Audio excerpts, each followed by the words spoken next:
Hari ini kita akan menginstal Emabuntu Debian Edition 5. Ini adalah distro dari negara Prancis, is a friend distro.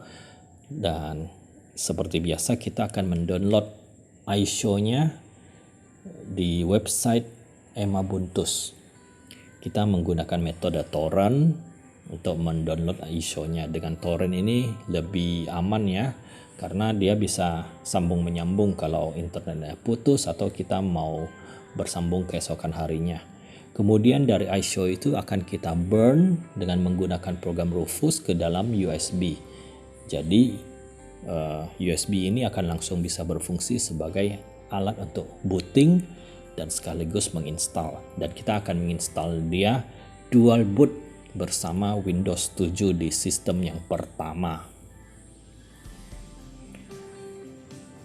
Nah, kita burn ke dalam sebuah USB.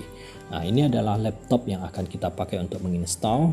Kita persiapkan dulu partitionnya, space agar Linux Emabuntu-nya bisa diletakkan. Kita pilih yang di partition D dan sudah saya persiapkan sebuah space 40 GB. Kalau di disk management tadi menggunakan perintah shrink volume. Kemudian kita restart.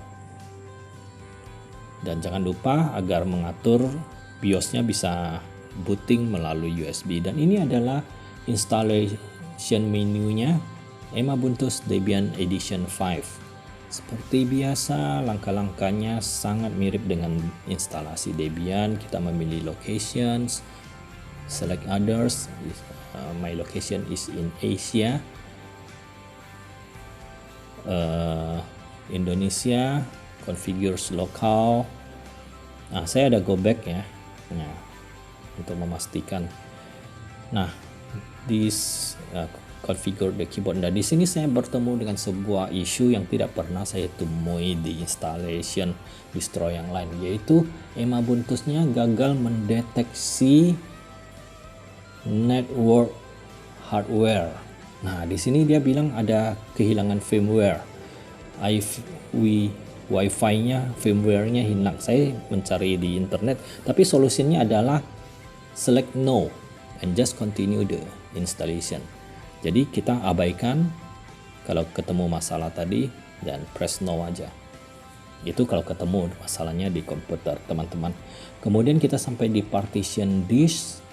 Saya pilih yang guided, use the largest continuous free space karena tadi sudah saya persiapkan.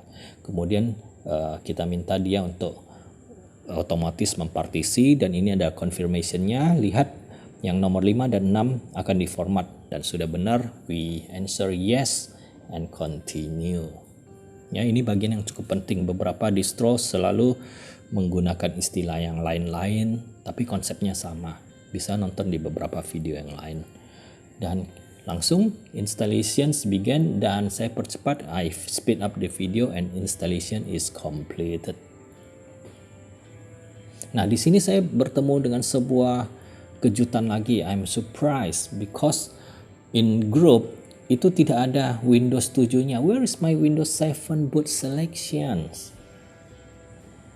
Nah, solutionnya will be shown soon after the installations ya. Ini agak kaget sih kalau kita betul-betul ingin Windows 7-nya tetap ada, bisa jantungan ya.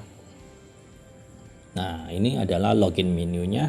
Kita lihat sessionnya hanya ada pilihan XFCE dan LXVE ya, yang pilihan yang kedua. Kita masukkan password kita. Tadi itu semuanya ada di installation, ada ditanya password, username segala macam, tidak terrecord ya. Nah, di sini jawaban yang tadi adalah detecting networknya langsung terjawab. Ternyata sistemnya sudah langsung bisa install dan loading Wi-Fi-nya. Kita hanya perlu memilih Wi-Fi dan memasukkan passwordnya. Nah, ini adalah welcome menunya. Setting up awal cukup lancar dan saya cukup senang ya, karena tampilannya itu beautiful. Dan di sini dia akan bertanya tentang bermacam pertanyaan untuk setting up desktopnya. System configuration, dan nah di sini launch update group menu itu adalah solusi untuk yang tadi Windows-nya itu kita bisa setting up di sini. Jangan sampai terskip fase ini biar tidak bingung nanti. Oke, font Windows 7 and it's added to the group menu. Jadi aman ya. Pilih yang simple. Videonya ada saya percepat, I speed up the video. Dan di sini dia bertanya lagi yang lain-lain, non-free software. Kita update semua. Dan repositorinya langsung diupdate, kita tidak perlu masuk ke terminal menggunakan sudo apt-get update segala macam.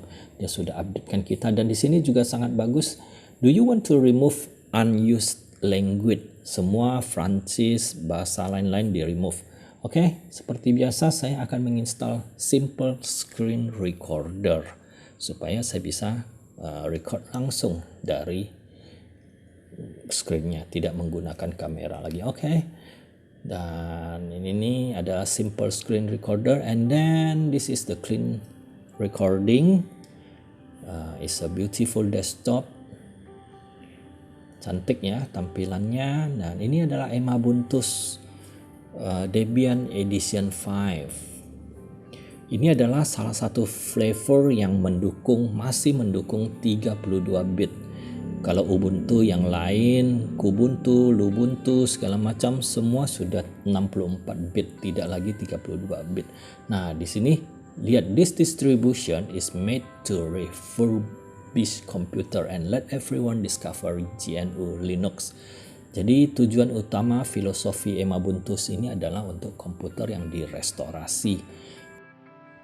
Nah, seperti biasa saya mau beautification, saya mengganti wallpapernya. This wallpaper is generated by AI.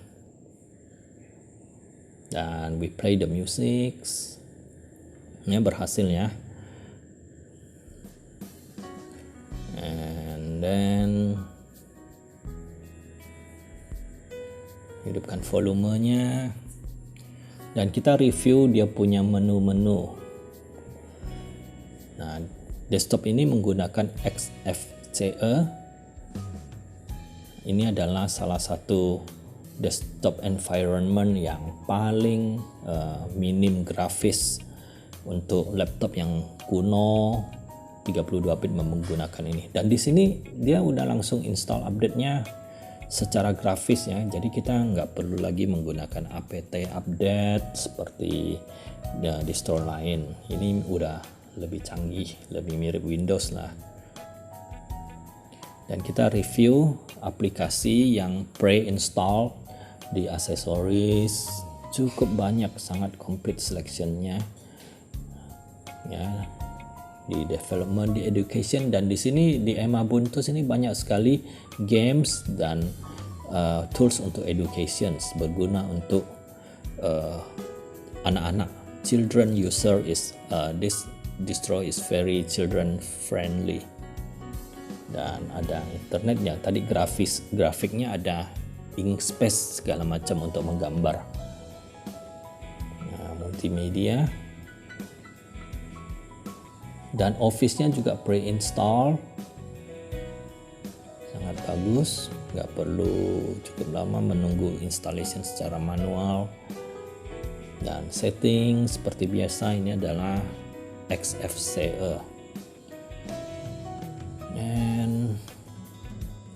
Nah, ini kalau kita masuk ke websitenya Wikipedia, kita akan mengetahui bahwa is to facilitate restoration of computer donated to humanitarian organizations like the Emos Community. Jadi distro ini dibuat oleh sebuah international solidarity movement dari Catholic Priest, Capuchin ya, dari Ordo Capuchin. Ini Linux yang dibuat sama kaum agama. Dan ini adalah websitenya tadi. Oke, kita kembali lagi, dan ini adalah setup yang tadi. Dia sudah mengaturkan parental control. dan dia bisa otomatis membuatkan account untuk anak kita. Oke, welcome to Emabuntus, dan kita akan setting up terminalnya agar transparan, dan saya akan menginstal program NeoFetch untuk flexing ya, untuk pamer-pamer. Program ini bisa dijalankan, dia akan memberitahukan distro apa yang dipergunakan dan data-data spesifikasi dari mesin yang sedang bergerak. Tapi logonya masih logo Debian, bukan Umabuntus. Ya, dia tidak berhasil menggenerated logo Emabuntus ya, pakai logo Debian. Dan saya juga akan, ini adalah ngetes terminal dan menginstal Cmetric. The video is speed up. Nah, ini adalah command favorit saya untuk mengetes installation dan juga tampilan di terminal. Oke, kita lanjut ke Office ya. Kita akan mencoba menjalankan LibreOffice. Nggak tahu ini Office versi yang Office version 7.4. Seperti biasa, sudah saya persiapkan file testingnya, Linux Excel test ya. Jadi ini seperti Microsoft Excel-nya di Linux. Dan cukup smooth. This is Emabuntus running on 32-bit 2GB RAM laptop, Intel Dual Core 2. Kemudian saya mau menginstal LibreCAD. Ini adalah untuk membuat file gambar CAD ya. Saya sering melihat, kalau nggak salah, LibreCAD ini bisa membaca file AutoCAD DWG atau DXF, tapi selalu tidak sempurna. Jadi saya penasaran, saya mau lihat apakah yang version yang didukung Emabuntus ini bisa membaca CAD dengan sempurna. Videonya saya ada speed up karena loadingnya masih cukup lama, dan sudah banyak poligon yang berhasil dibaca. Yang tidak berhasil dibaca adalah hatch-nya, arsirannya tidak terbaca, dimensionnya sudah terbaca, tapi pola pattern hatch-nya tidak ada. Dan di sini sebenarnya saya ada menggambar historical Linux, tapi mungkin curve-nya tidak terbaca. Nah, jadi masih kurang begitu sempurna LibreCAD untuk membaca file AutoCAD asli. Dan marilah kita melanjutkan reviewnya. Kita akan mencoba game ya, Ubrainy. Kita lanjut ke review aplikasi yang lain. Nah, ini adalah game logika ya. Jadi, which of the following figure does not belongs to the group? Figur mana yang lain tersendiri bahasanya. Ini permainan logika ya, membutuhkan nalar, geometri dan matematika. Bukan D tapi adalah E ya, karena adalah satu-satunya figur yang empat sisinya equal, sama panjang ya. Ini adalah kuis logika untuk cabang matematika. Dan ini adalah soal cerita ya. Oke, kita skip paket game ini. Dan kemudian kita coba yang kedua. Nah, ini adalah paket games untuk anak-anak TK ya, for kindergarten. Oke, tinggal dibaca instruksinya, nggak usah saya download. Saya ada speed up karena saya mempelajari gamenya. Oke, kita pilih salah satu. dan kita pilih yang berhitung. So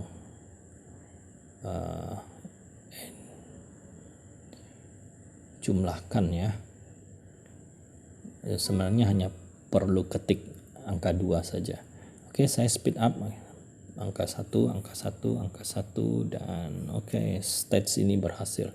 Dan kita skip, kita masuk ke game yang kedua, Mind Test Game. Ini seperti Minecraft ya. Saya speed up videonya. Oke. Dan ini Super Tux. Start. Nah, ini game yang sudah sedikit lebih kompleks ya. Press escape to skip. Kita mulai stage pertama. Si penguin ada di Antartika. Welcome to Antartika. Jadi Emma Buntus ini gamesnya cukup children friendly. Ini seperti Mario Bros. Mungkin programmernya langsung nyontek ya. Nah, tidak tahu juga sih. Oke, saya speed up.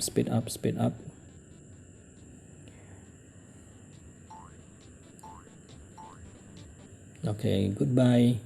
Nah, demikianlah installations dan sedikit review Emma Buntus Debian Edition 5 ya, distro untuk komputer yang direstorasi. The least known Ubuntu flavor.